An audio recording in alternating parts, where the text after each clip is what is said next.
cosa que necesitamos entender, que la salvación en un sentido es pasada. En el pasado, ¿verdad? Cristo me ha liberado de la pena del pecado. En la cruz, cuando Él murió por mí, Él me justificó en la cruz. Cuando me justificó, y ahorita vamos a hablar de lo que significa ser justificado, Él me liberó del infierno, de la paga del pecado. En el presente, en la medida en que yo me sigo santificando, es decir, que yo sigo mejorando mi vida de santidad, yo estoy siendo liberado del poder del pecado. Menos poder tiene el pecado sobre mi vida y puedo vivir mejor.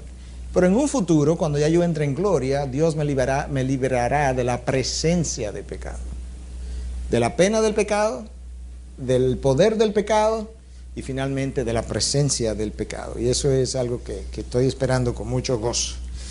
La Trinidad en la salvación. La salvación no es obra solamente de Cristo, no es obra solamente de Dios Padre, no es obra solamente del Espíritu Santo, es obra de toda la Trinidad. Dios Padre diseñó el plan. Cristo se ofrece como redentor y el Espíritu Santo es quien da la convicción de pecado y produce la regeneración. Yo decía anteriormente que necesitamos analizar las cosas de la perspectiva de Dios, porque bajo la perspectiva humana, Cristo se ofrece como redentor después que Adán y Eva cayeron. Desde la perspectiva de Dios, Cristo es seleccionado como el redentor desde antes que Dios creara el mundo. Lo que implica que Dios sabía que Adán y Eva iban a caer, iban a pecar. Cuando hablamos de justificación, dos conceptos importantes en lo que es la salvación: justificación y santificación. Justificación, esto es como lo define la teología sistemática de Strong. Dice, por justificación queremos decir esa acción judicial de Dios en la cual, por cuenta de Cristo, a quien el pecador se une por fe, declara que el pecador ya no está expuesto al castigo de la ley, sino que está restaurado y vuelve a gozar del favor de Dios.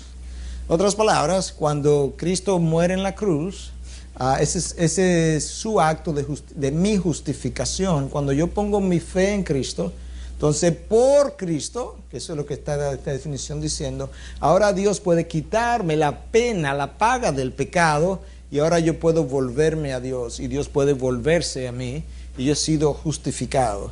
Romanos 5:1 dice, por tanto, habiendo sido justificados por la fe, tenemos paz para con Dios por medio del Señor Jesucristo. Hasta que eso se dé, yo no estoy en paz con Dios. Literalmente la palabra de Dios dice que nosotros, antes de haber recibido a Cristo como Señor y Salvador, somos enemigos de Dios. La palabra es muy clara en términos de cuál es la posición del hombre antes de estar en Cristo, antes de tenerlo como Señor y Salvador, que es enemigo de Dios, que no quiere saber de Dios, para nada, no quiere que le hablen de Dios. Santificación es diferente de justificación. Hablamos de dos tipos de santificación. Posicional, déjame devolver, la palabra santo significa ser apartado. Entonces la santificación posicional es el día que yo recibo a Cristo como Señor y Salvador, Dios me aparta para Él, yo he sido santificado. De ahí que cuando Pablo le escribe a los creyentes en Tesalonicenses, en Efesios, le dice a los santos en tal sitio. No es necesariamente que ellos están viviendo una vida pura, pero ellos son santos en el sentido de que Dios lo ha apartado para Él. La otra santificación de que hablamos, esta palabra que está aquí es en inglés experiential, porque no la tengo en español, pero básicamente es la santificación que yo experimento en la medida en que voy caminando con Cristo y voy mejorando mi vida de santidad, mi vida de obediencia. Como cuando estoy en una escalera, imagínense que el primer peldaño significa mi salvación. Es el día que yo nací de nuevo, peldaño número 1. Ahí estoy justificado ya, ahí estoy salvo. Pero no tengo mucha santificación porque eso ocurrió ayer. Entonces ahora yo comienzo a obedecer a Dios, a obedecer su palabra, y yo comienzo a subir la escalera. Entonces cada peldaño es un peldaño más en mi proceso de santificación, y a eso es que llamamos santificación de experiencia, lo que yo voy experimentando a través de la vida, que en inglés ha sido nombrado como experiential. Y esa santificación es el proceso entonces a través del cual Dios me va transformando poco a poco a la imagen más cerca de la imagen de Jesús. Poco a poco, poco a poco.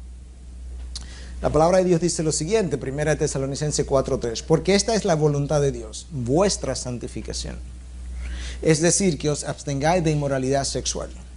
Pero Dios ha revelado cuál es su voluntad, vuestra santificación. Cuando a veces alguien nos pregunta, pastor, ¿y cómo yo sé cuál es la voluntad de Dios para mi vida? Lo primero yo tengo que preguntarme es si estoy viviendo en santificación. Porque la voluntad general de Dios para cada uno de los que estamos aquí es santificación. Si yo no conozco eso, difícilmente Dios quiera revelarme la voluntad personal para mi vida, porque yo ni siquiera estoy viviendo conforme a su voluntad general. Vamos a comparar la justificación con la santificación. Entonces, justificación es lo que Dios hace por nosotros. Él nos justificó en Cristo en la cruz. Santificación, por otro lado, es lo que Dios hace en nosotros. La transformación que Dios va efectuando en nosotros. Pero ambas cosas son de Dios, la justificación y la santificación. La justificación es un hecho pasado, Cristo lo hizo en la cruz, ya eso se dio. La santificación es un proceso que está ocurriendo y continuará ocurriendo hasta el último día de mi vida. En la justificación Dios nos declara justo. En otras palabras, cuando Cristo muere en la cruz y Dios me aparta para Él en el día de hoy, si yo soy salvo hoy, Dios me dice, ya yo soy justo. Si me muero, voy para el cielo. Pero en realidad, como fue ayer que ocurrió, hoy que ocurrió, yo todavía no soy tan santo. Pero Dios me ha declarado justo. Es como que el juez diga, sí, es verdad que es culpable, pero yo lo voy a dejar ir. Entonces, en ese sentido, Él nos ha justificado. La santificación nos va convirtiendo en justo. En el primer caso me declararon justo. En el segundo caso lo que me están haciendo es cambiándome y transformándome para que llegue a ser justo. La justificación quita la pena por el pecado. La pena que pesaba de ir al infierno, la justificación me la quita.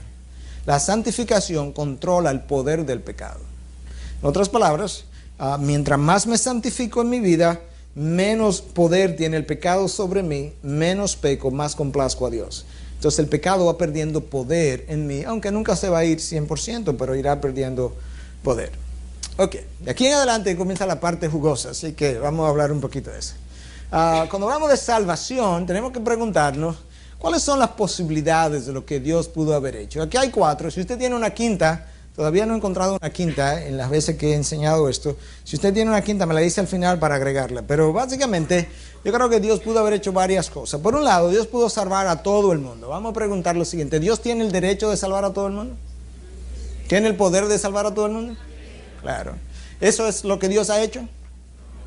Ok, entonces eso no es, porque no lo ha hecho. Los universalistas piensan que Dios va a salvar a todo el mundo. Eso es una herejía, no es aceptado como parte de la fe cristiana. Dios pudo condenar a todo el mundo. Si Dios condena a todo el mundo, ¿fuera eso injusto? Como un grupito lo cree.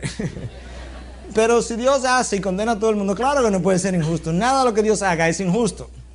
Puede ser que a mí no me guste y yo le llame injusto, pero ¿quién soy yo para juzgar a Dios? Pero la pregunta es si Dios ha condenado a todo el mundo. Lo mandó al infierno. ¿Verdad que no?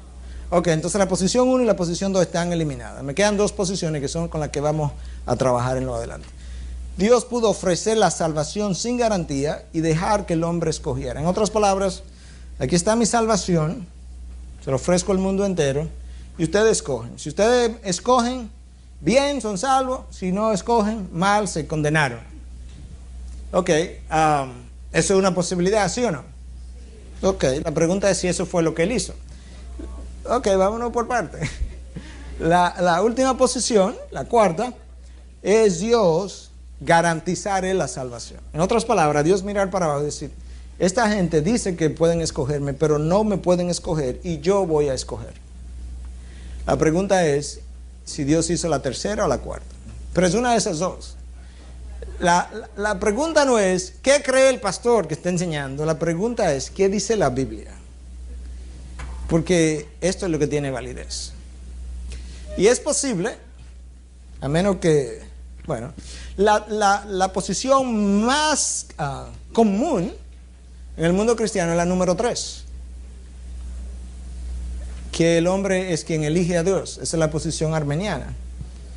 La pregunta es si eso es lo que Dios ha revelado. Porque lo que importa es lo que Dios ha revelado. Cuando hablamos de esto, ya los ánimos comienzan con, te ve, pastor, porque... Y de nuevo, relájese, yo no lo voy a acusar, yo no tengo poder de condenarlo. Relájese. Lo que queremos es ver, aunque ustedes estén en desacuerdo conmigo al final, lo que queremos ver es lo que la Biblia dice. Porque honestamente, yo pasé de una posición a otra, no porque alguien me enseñó, yo pasé de una posición a otra años atrás, porque la Biblia me lo reveló. Y yo tenía que ser honesto y decir, yo me voy a olvidar de lo que yo entendí en la Biblia o yo lo voy a aceptar. Entonces vamos a ver qué es lo que Dios ha hecho. Número 1, Abraham, ¿estaba buscando a Dios cuando Dios lo eligió o simplemente Dios lo eligió?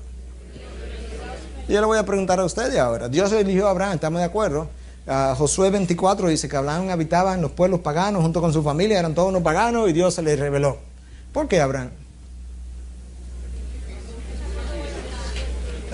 Abraham tenía un hermano y tenía un papá. ¿Y por qué no le habló al hermano? Porque Dios se complació ahora. ¿Aceptamos eso? Ok, vámonos por parte, porque al final es que yo no entiendo por qué no aceptamos lo otro. Aceptamos que Dios eligió a Abraham. Israel fue elegido por Dios. ¿Sí o no? ¿Y por qué? Pues yo no sé por qué Dios no le cogió con los árabes. O con otros de los pueblos paganos. ¿Por qué Dios eligió a Israel? Porque Dios puso su amor sobre Israel. De hecho, Él dice en Deuteronomio 7:7, oye, yo te escogí no porque tú eres mejor que los pueblos de alrededor, no. Porque te amé. En otras palabras, no hubo razón para escogerte, yo que decidí amarte. Ok.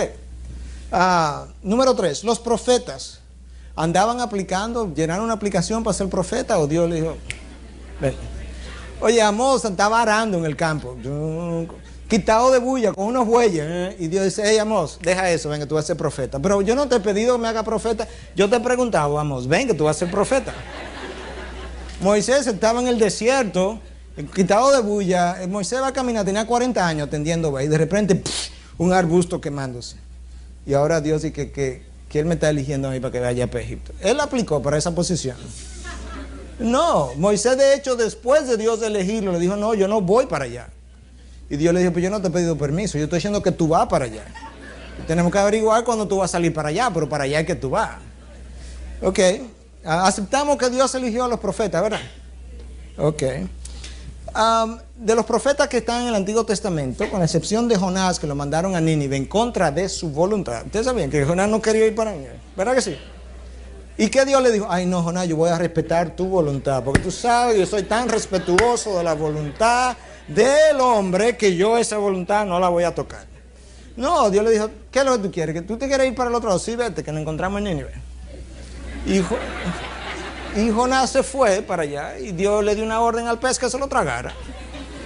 Y le dice, él piensa que va para allá, pero después que tú le des vuelta por 72 horas, que él sepa lo que hay adentro, que esté como una batidora, entonces tú vas y me lo vomitas en Nínive. Entonces, Jonás sale y Dios, tú eres irrespetuoso de mi voluntad. Yo te dije que era para Nínive, ¿no? Tú puedes ir por aire o por ballena, tú decides. Pero tú vas para Nínive. Los gentiles andaban buscando de Dios. No, con Romanos 10:12 dice que Dios se le reveló a un pueblo que no andaba buscando eso. Es increíble que Dios lo dice tan claro que yo no sé por qué que no lo vemos. Dios dice en Romanos 10:20, déjame leerlo. E Isaías es muy osado y dice, fui hallado por los que no me buscaban. O sea, los que no me andaban buscando, fui hallado por ellos. Yo me le revelé. Me manifesté a los que no preguntaban por mí. ¿Tú estás yendo? Por cuanto a Israel, pero en cuanto a Israel dice, todo el día he extendido mi mano a un pueblo desobediente y rebelde. Hablando de los gentiles. La Biblia habla de los ángeles elegidos en 1 5:21. Te conjuro, dice Pablo, a Timoteo hablando, delante de Dios y de sus ángeles elegidos. ¿Está ahí? ¿Qué más ha revelado Dios? Romanos 8, 29 y 30. Oye lo que dice. Porque a lo que de antemano conoció, también los predestinó. La única razón por la que hablamos de la doctrina de la predestinación, porque la Biblia habla de eso, si no, no estuviéramos hablando de eso. A mí no me interesa hablar de nada que no esté en la Biblia. No me interesa creer nada que no esté en la Biblia. No me interesa defender nada que no esté en la Biblia. Porque yo sé que si yo creo algo que no está en la Biblia, yo me estoy clavando mi propio cuchillo. Entonces, lo único que me interesa, hermano, de verdad, es creer lo que la palabra dice. Y esa es mi intención de ver los textos para ver lo que dicen.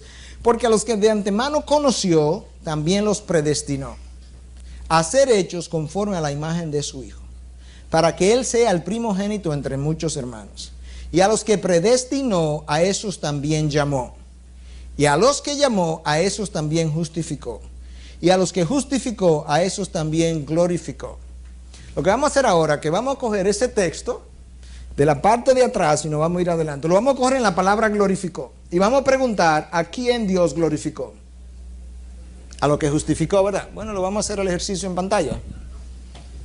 ¿A quién glorificó? Dice el texto. A los que justificó. ¿A quién justificó? A los que llamó. ¿Pero a quién fue que llamó? A los que predestinó. O sea que llamaron a un grupo, ¿verdad?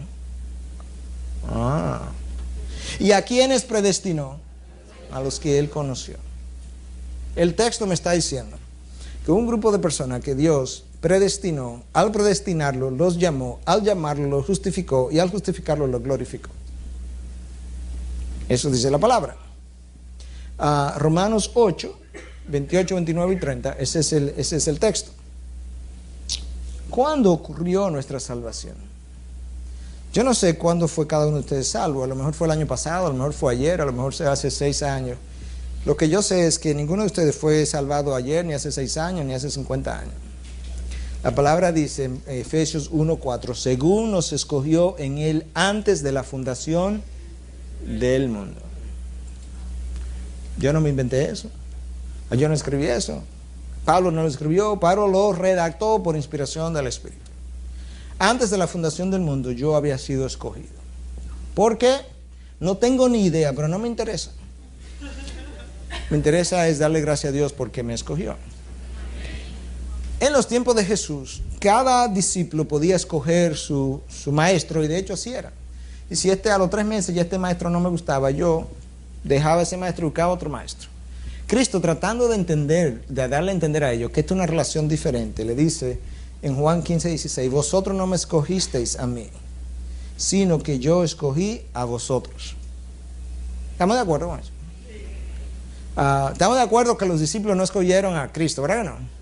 Porque lo dice, él se lo dice de 2 formas. Mira, no me escogiste. La otra forma, fui yo quien los escogí. Entonces, si él escogió a Abraham, si él escogió a Israel, si él escogió a los profetas, si escogió a los gentiles, si escogió a los discípulos, ¿cuál es el problema de que él siga escogiendo? Eso es lo que él viene haciendo toda la vida. ¿Por qué Dios tiene que elegir? Muy sencillo. Porque Romanos 3:11 dice literalmente, nadie busca de Dios. Es posible que aquí hayan diferentes traducciones. Búsquela en toda la traducción que usted tenga. Búsquela en chino, en griego, en alemán. Dice que nadie busca de Dios. Yo o creo eso o desecho eso. Pero la palabra dice que nadie busca de Dios. Nadie, absolutamente nadie. La razón por la que Dios escoge no es porque hay un grupo de personas que está diciendo, yo quiero entrar, Dios, yo quiero entrar. Dios dice, no, usted no es de mis elegidos, nada, aquí no venga. No, es que todos hemos dicho, yo por ahí, no, con ese Dios yo no quiero nada, absolutamente nada. Y habiendo dicho eso, Dios en su soberanía y por razones que Él no ha revelado, escogió a un grupo y le dio salvación.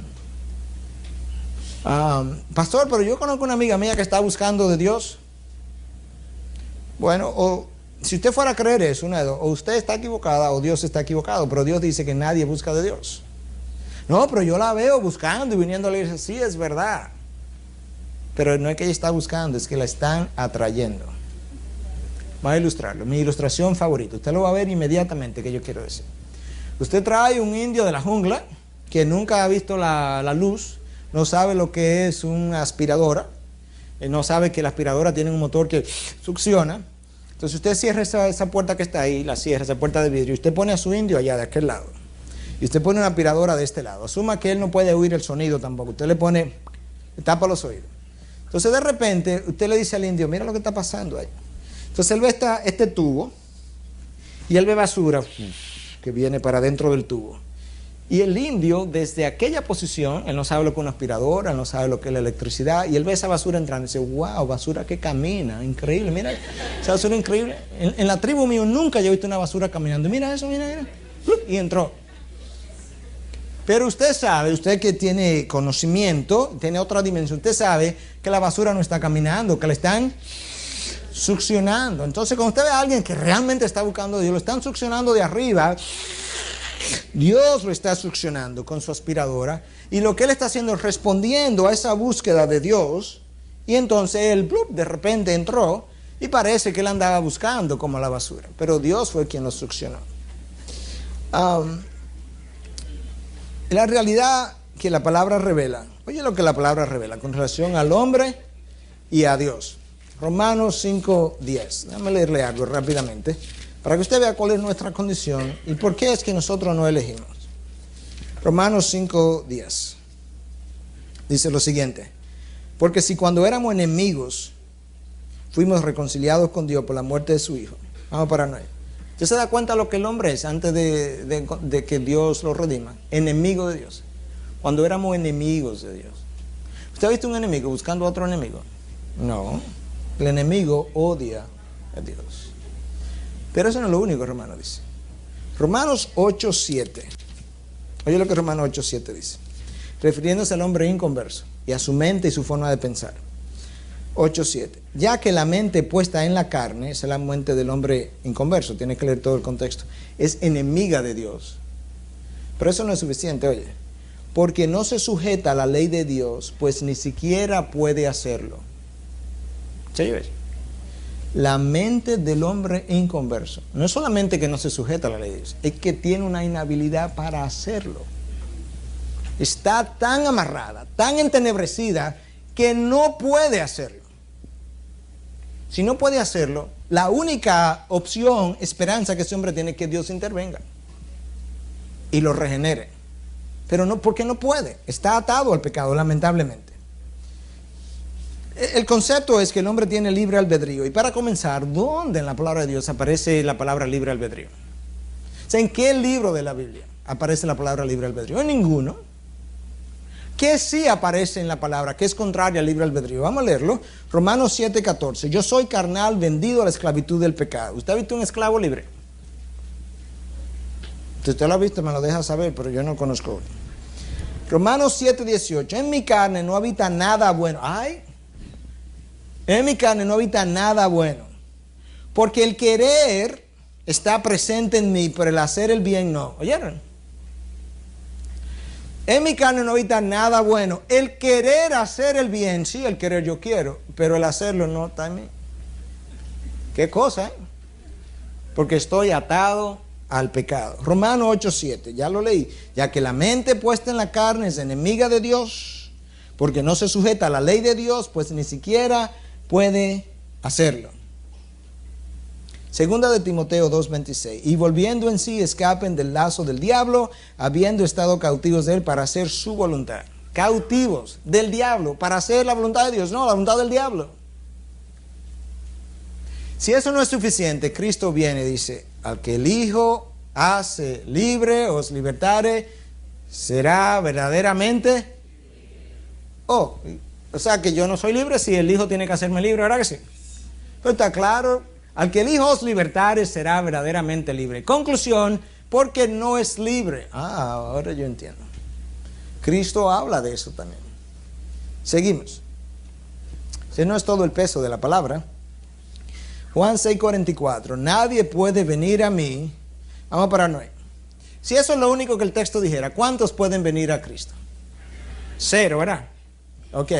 La última vez que yo chequeé la palabra nadie significaba nadie. Nadie puede venir a mí si no le atrae el Padre que me envió. O sea que el Padre tiene que hacer algo. El problema es más grave todavía.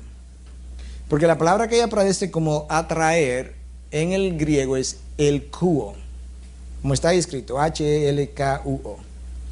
El diccionario del griego más extenso que se haya escrito. No calvinista, incluso esta gente hizo un diccionario del griego bíblico. Y muchos ni siquiera eran cristianos, eran puramente académicos, lo único que les interesaba era qué es lo que la palabra significa. Se llama el diccionario de Kittle, 10 volúmenes, cada volumen de este gordo. El diccionario de Kittle dice que el kuo significa ser atraído por una fuerza irresistible. De manera, ser arrastrado.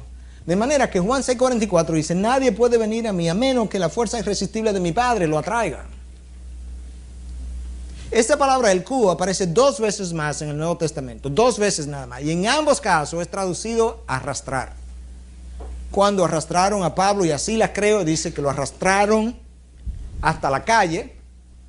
Y Santiago habla de los ricos que son los que arrastran a los pobres. Arrastrar, las 2 veces que aparece, las otras 2 veces. Juan es tan claro en qué es lo que pasa, porque lo dice en Juan 6:44, y lo dice Juan 6:37. Todo el que Padre me da, vendrá a mí. Hágase la pregunta entonces. Yo hice este ejercicio, hermano. O sea, yo fui convencido por la... Yo hice este ejercicio que yo estoy haciendo con ustedes. ¿Quiénes vendrán a Cristo? Todo lo que el Padre me da. ¿Está claro? Juan 6:39. Y esta es la voluntad del que me envió, que de todo lo que Él me ha dado, yo no pierda a nadie. ¿Cuál es la voluntad? Que de todo lo que Él me ha dado, yo no pierda a nadie. Pero cuando Cristo va a morir, y en el aposento alto Él ora a Dios, Él se refiere de forma continua a ese grupo que Dios le ha dado. Oye lo que Él dice en Juan 17:2. Por cuanto le diste autoridad sobre todo ser humano. ¿Sobre quién tiene Cristo autoridad? Sobre todo ser humano. Escucha ahora. Para que dé vida eterna a todos los que tú le has dado. Cristo vino con una encomienda. Cristo vino con una encomienda que Él claramente define en la palabra y que ahora en Juan 17:2 Él la define más claro de ahí, no canta un gallo. Yo vine con autoridad sobre toda carne, pero yo vine para darle vida eterna a todos los que tú me has dado. Y en esa oración de Juan 17, Cristo 6, 7, 8, 9 veces de forma diferente se refiere a ese grupo que tú me has dado.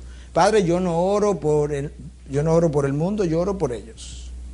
Yo quiero que lo que tú me has dado esté en donde yo estoy. 6, 7, 8 veces en una sola oración Cristo se refiere a lo que tú me has dado, a lo que tú me has dado, a lo que tú me has dado, a lo que tú me has dado. De una forma increíble. Míralo en 6:39. Y esta es la voluntad del que me envió, que de todo lo que Él me ha dado, yo no pierda nada. La razón por la que Dios tiene que hacer esa elección es porque nadie escoge a Dios. La palabra de Dios dice en Romanos 3, 10, 11, que nadie busca de Dios. Y los textos restantes hablan de que la voluntad está atada al pecado. Pastor, pero eso no es justo. ¿Dice quién? ¿Dice quién? A Pablo le dijeron eso. Pablo está hablando en Romanos 9. Romanos 9, quizá uno de los capítulos más contundentes con relación a esta doctrina. Porque oye lo que Pablo dice.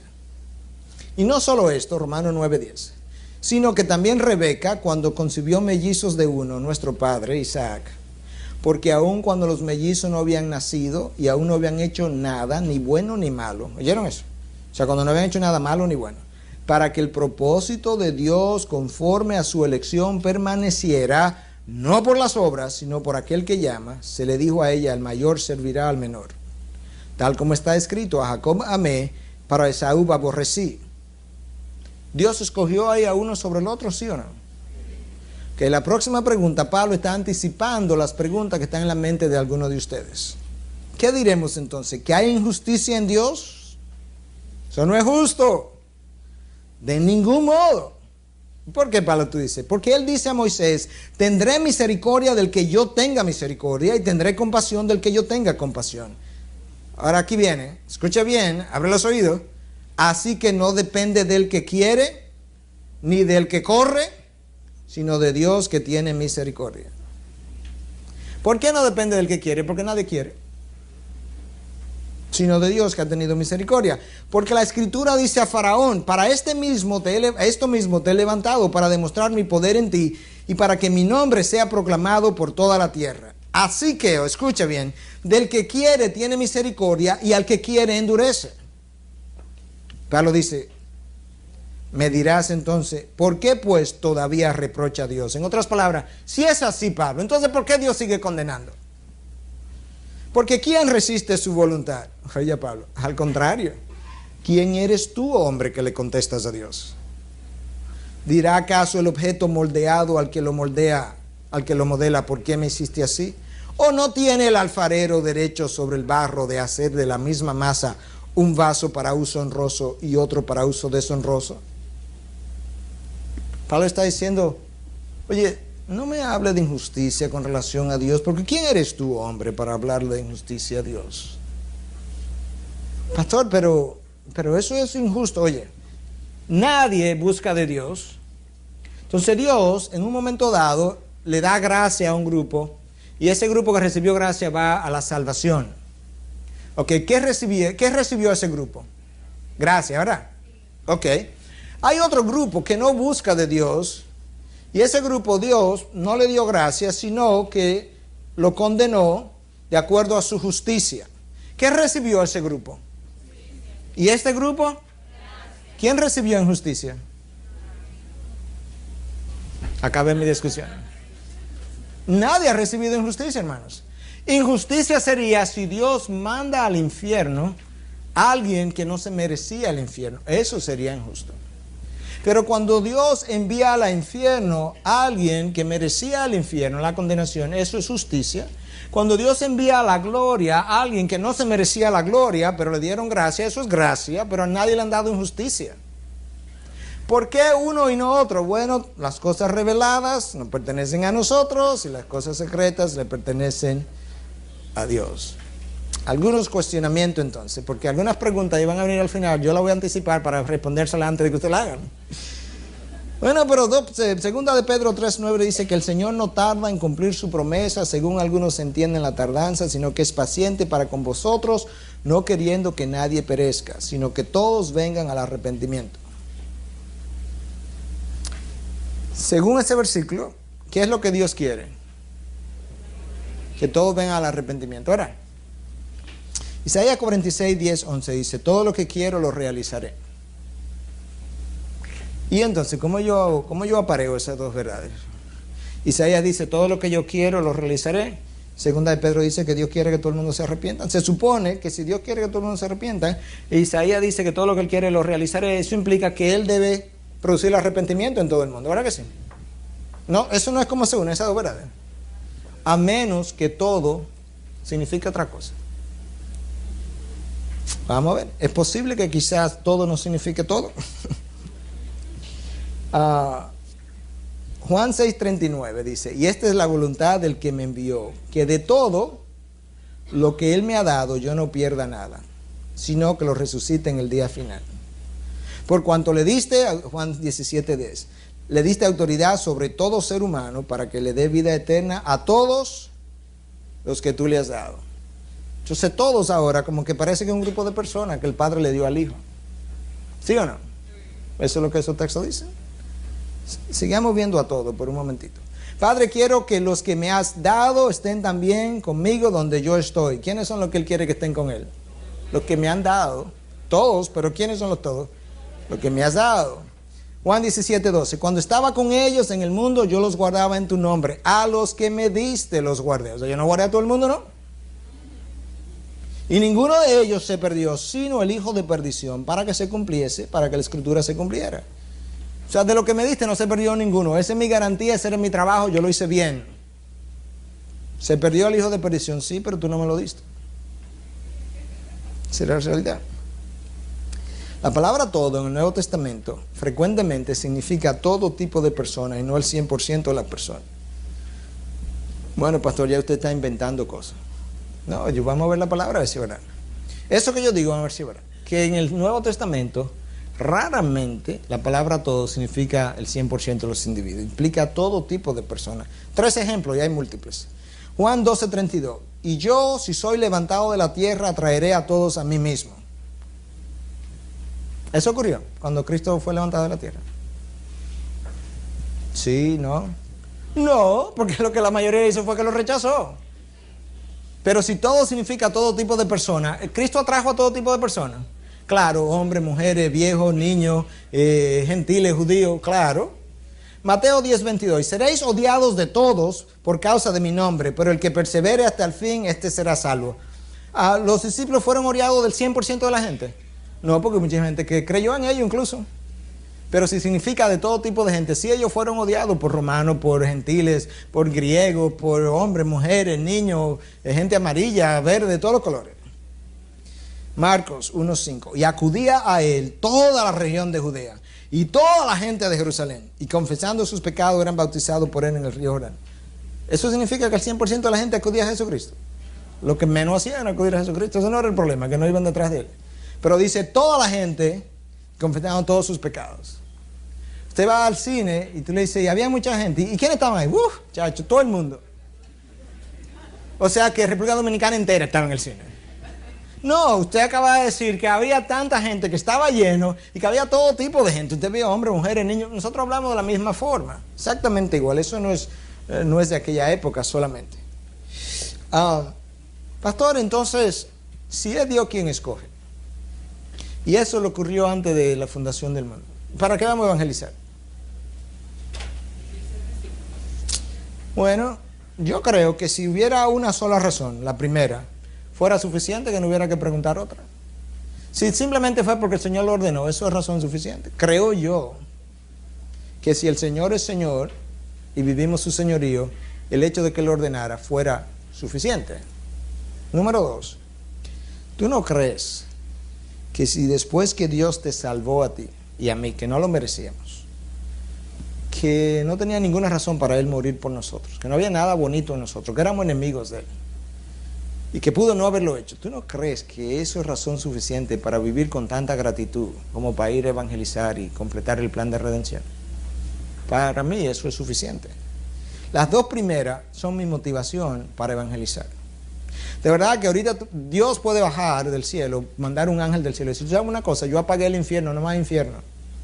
¿Sabes una cosa? Que hay un grupo de gente que más nunca volvería a predicar, porque como ya se acabó el infierno, yo haría exactamente lo mismo. Yo diría, yo nunca he predicado por el infierno. Yo no estoy mintiendo, Dios, o sea, delante de Dios le estoy diciendo, yo no he predicado nunca porque el infierno existe. Eso es un beneficio natural de la predicación, que la gente no vaya al infierno, de lo cual yo me alegro enormemente. Pero yo no necesito la existencia de un infierno para sentirme motivado y suficientemente agradecido para ir a contarle a otro lo que Dios me ha revelado en mi vida. Eso es la razón, honestamente, hermanos. La razón primera es que yo encuentro tan descomunal, tan monumental, que Dios se haya fijado en mí, me haya escogido, y luego que me haya escogido para ser socio del proyecto más grande en la historia del universo, y que Dios, no necesitándome, quiere que yo le ayude, no necesitándome. Para mí eso es tan monumental que yo daría mi vida por Dios. No necesito ninguna otra motivación, ninguna otra. Que la consecuencia natural de eso es que el hombre no va al infierno. Aleluya, amén, gloria a Dios. Pero aún si no hubiera infierno, hermano, es tan enorme lo que Dios me ha dado, que yo quisiera que todo el mundo le conociera igual. Que yo quisiera que todo el mundo le adorara igual. Que yo quisiera que todo el mundo le obedeciera igual. Esa es mi razón primera. También predicamos porque Dios no solamente determina en su elección quiénes serán salvos, Dios también determina los instrumentos de su salvación, y eso es importante. Si Dios nos ha mandado a ser instrumento de salvación de alguien, pues nosotros debemos hacer eso. Número 4, es un privilegio ser socio del mayor proyecto del universo, ya mencioné eso. Y número 5, wow, el hecho de que los resultados están garantizados, hermano. Y yo sé que Dios tiene un grupo que Él ha garantizado. Pero déjame leerte este texto primero, de Hechos 13:48. Pablo está predicando la palabra, ¿verdad? Y Bernabé. Entonces dice que oyendo esto los gentiles, la predicación de Pablo, se regocijaban y glorificaban la palabra del Señor. Escucha ahora, afina los oídos. Y creyeron cuanto estaban ordenados a vida eterna. ¿Quiénes creyeron? Todos los gentiles oyeron a Pablo y a Bernabé. Pero hubo un grupo que creyó. Ahora tú me dices, después de haber leído esto, ¿quiénes creyeron? Todos los que estaban ordenados para vida eterna. Había una ordenación previa, y aquellos que estaban ordenados para vida eterna creyeron. Si fuera al revés, oye cómo lo dijera, y todos los que creyeron fueron ordenados para vida eterna.